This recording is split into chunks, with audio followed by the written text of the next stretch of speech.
How Mentakiepi. Welcome to Ho-Choka here at the center of St. Joseph's Indian Schools campus. I'm your host, Scott Wooster, and I have a very, very special guest with me this afternoon, and I'm going to let her introduce herself. And you can, Marlena, you can tell the audience right to that camera if you would. Takiepi. Marlena Amachiapi. My name is Marlena, and I'm from the Kuichasha tribe, the Lorbru Sea tribe. Perfect. So, I've known you for several years now, right? But I think we got to know each other a little better a couple years ago, and probably the whole campus did when you started taking part in some features that were on our internet program. You would do little fun video snippets where you and a friend of yours would sit in front of the camera and you would do what kinds of, you play games or do trivia? Like bingo, Thanksgiving bingo, and I think St. Patrick's Day we did. Yep. Yeah, when we ate all green foods. That's right, you ate all green foods. And you were, was it the same friend every time you did the show? And so I watched those, and our donors had access to them. Our families had access to them. The kids could watch those. And I was riveted. You wouldn't think that two probably 5th, 6th grade girls eating green foods and doing Thanksgiving bingo would get me to watch TV, but it did. I was totally engrossed in what you were doing, and I laughed, and you were a natural on camera. So I always thought if we ever get a chance to have more kids on the show, that you would be a good one to do it. And lo and behold, you were game for it, because I mentioned it to you about 2 years ago. And then what'd you do for the next year and a half? I did those videos with Katie. And then you approached me for about a year and a half. When am I going to be on the show? When am I going to be on the show? And so we finally, and I kept saying, Marlena, we're going to get there. We'll get there. But you were very eager to do it. And here we are, finally, the two of us in front of the cameras and being a part of this.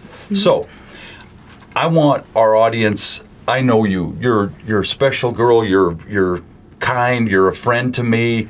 You're a friend to everyone, for that matter. I want our audience to get to know you a little bit better. And so I'm wondering, can you tell me where you grew up? I grew up in Lower Brule. In Lower Brule, on the reservation, for how many years of your life? Probably until I was like about 5 or 6, maybe. Okay. And then where was your home after that? Well, we moved around a couple times. Then we stayed in Armour for like a good couple years. Armour, okay. Tell me a little bit about what it was like for you growing up in Lower Brule. What was life like? Was it good? Was it bad? Tell me what you remember from growing up there. Sometimes it was good. Sometimes it was bad, because like there's also like a lot of drama and everything. Okay. Family drama? No, just more of like in our area. In the community? Yeah. Yeah. And then we didn't really have that much food, because like it's the res. So. And then we got Kamaz a couple times. And favorite thing about Kamaz is probably the powdered eggs. Powdered eggs? Okay. Yeah, tell me about powdered eggs. They're just powdered eggs. So powdered eggs. Stir them up, make scrambled eggs out of them? Yeah, you just put water in it. Yep. And then make eggs. Okay, and that's your favorite part of Kamaz? Yeah, and probably the milk, the canned milk too. Yep. And did you have to stir that too? I've done powdered milk, but canned milk in a can. So you open the can and drink the milk. So when did you end up here at St. Joe's? When I was in 3rd grade. It was probably like 2021, I think. Okay, after COVID? Yes. Okay, so you come here, and did you have a lot of kids that come to school here? They have family members. Did you have anybody else that joined you here? Yeah, my sister came with me, and before we came, my 2 brothers, they're twins, and they were here before us. Okay. And also, a couple of my aunties were here too. in the past or recently? In the past. Okay. And the brothers, older, sister, Yeah. they were older. Is your sister older too? No, my sister's 18 months younger than me. And is she going to school here right now? Yes. So you see her how often? Every day. Okay. Because she's in the same home? Or? She's like on the same top level as me. So like when we're switching classes, I see her, and during lunch too. Yeah. And so you're close with her, and you guys support each other quite a bit? Okay. She's, I take it, a sixth grader? Or Yes. Sixth grader. Sixth grader. So for our audience, sixth, seventh, eighth graders are all up on the second floor in the school, so you kind of interact. Third floor. Or third floor, sorry. Yeah, basement first and then the upper floor. The third floor. So what's the best part about being a student here at St. Joe's? I'd say like having enough food and getting things for free. Like when we go to the depot, we can get new clothes and new shoes and everything. Yep. And also being able to go on home trips. Yep. So some of those perks, those privileges that that you may not usually get. Yep. There's always plenty of food here at St. Joe's. There's the depot. You kind of explained it. It's a place where all of our kids can go and get clothes if they need something, or whatever the case might be. Or if they want something. If they want something, yeah. Yeah. Yep. Need or want. And you guys make trips up there with your home? Yeah. Today we're gonna be going there Okay. And after so school. how many kids will go up there with you? I think plus me, I think 5. Okay. Okay. And so you go up there and just raid it. It's kind of like an old Anderson's or a department store or clothing store, right? Yeah. And you go up there and you get to pick things, and you don't have to pay for it, which is really nice. Yeah. What was nice about coming here when you were in the third grade?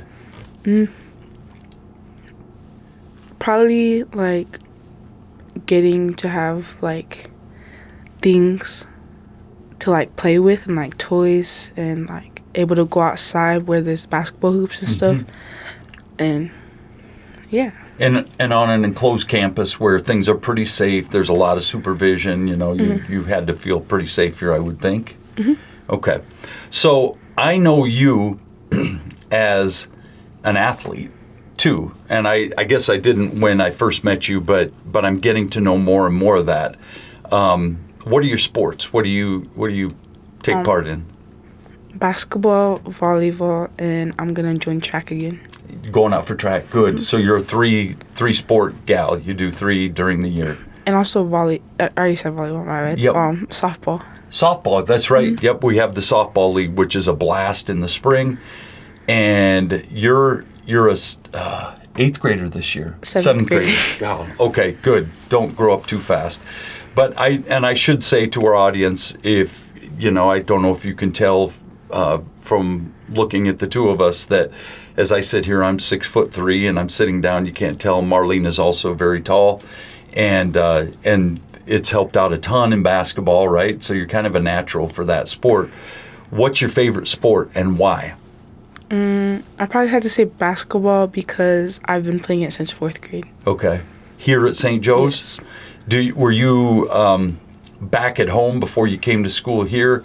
Were you a ball is life kind of kid, or was that only after you came here? Yeah, it's after I came here, St. Joe's. Okay, and you really got into it. What was it about it that you started to love so much? Just more of like it helped me get out of like the house and everything, and I was able to do stuff. Yeah. And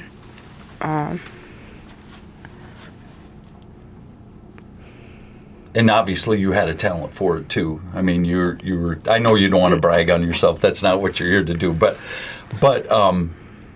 one thing, and again with our audience, I'm not sure how many people know this, but we just renovated the rec center, which is a cool time for you to be over there, because that rec center opened last year. yes. And so they've been running the brand new rec center for a little while. Tell us a little bit about the rec center. The rec center has 2 workout rooms, one for students, one for staff. Yep.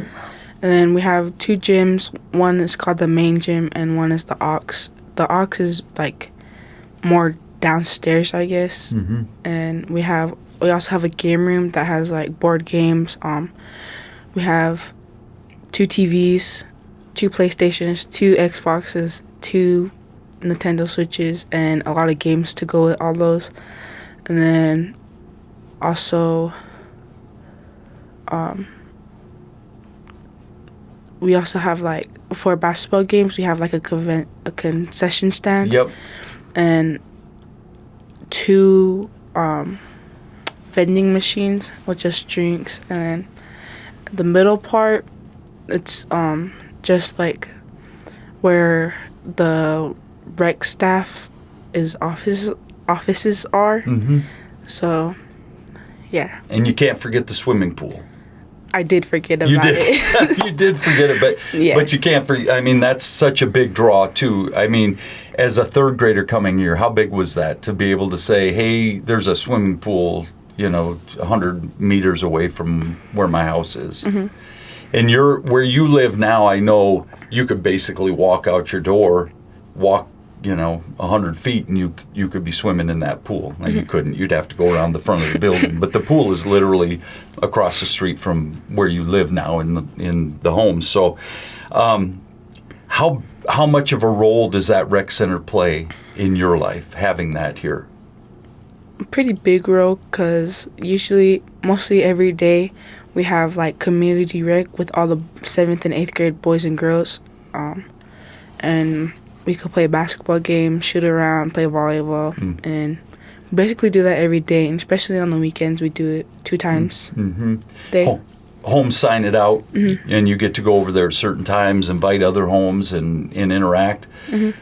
I don't think you could downplay just how important it is to campus life here. It's for me, I see it as the hub of what we do here for all students, not just for you, but for everybody that is here.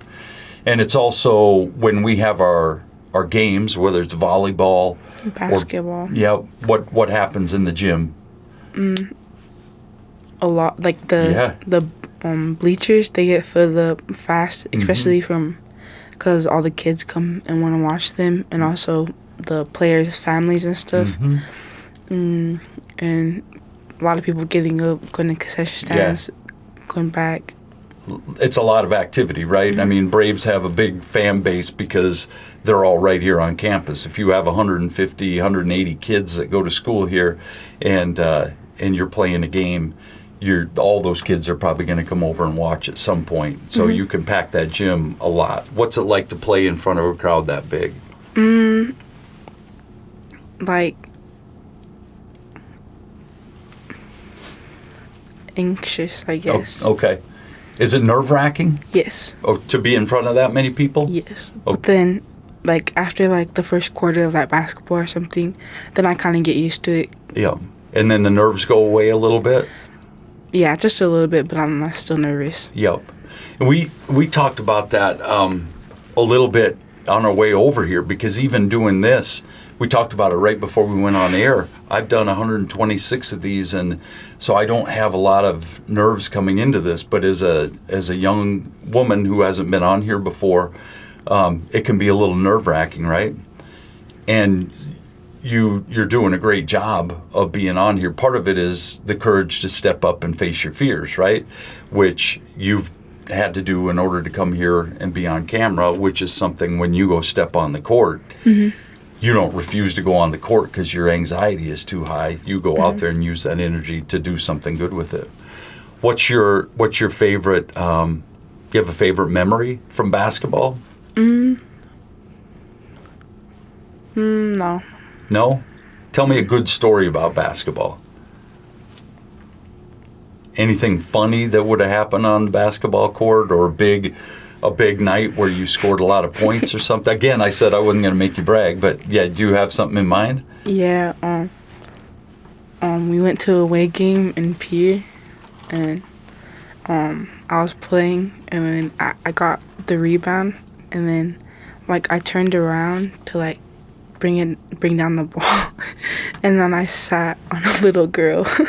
That you were playing against for Pier? Like she was like probably like this tall, maybe. Yeah, you sat on her. All right. I literally laid on her. Did you really? And the call was foul, traveling, no call? Mm-mm. They just let the game keep going? Right on. Nice. Good memory. How about volleyball? Anything from that? No. No. Big crowds for volleyball, too, I would assume, over there. Mm-hmm. Yeah. Okay. So I'm wondering, where do you take that? I had a guy, Mike Pooley. Did he coach you? Mm-hmm. Was he a house parent for you? No. But you got to know him well from being your coach. Yes. Mike's been around basketball for a long, long time, right? He's refereed high school state championship games. He's done college games. He's been around the game for a long time. And he said to me, this Marlena is something different. She's got a lot of skill there. She could potentially be a college player. Yeah, right. And I've said that to you before, and you humbly say, well, who knows? And I like that answer, Marlena, because who knows what's going to happen? You're a 7th grader. You're how old right now? 13. It's a lot of life ahead of you, so you don't know what's going to happen. But if you're anything like me at your age, you were projecting into the future. You're thinking about what course is my life going to take? What do you want to do? All that kind of thing. As a 13-year-old right now, where do you see Marlena in 10 years as a 23-year-old?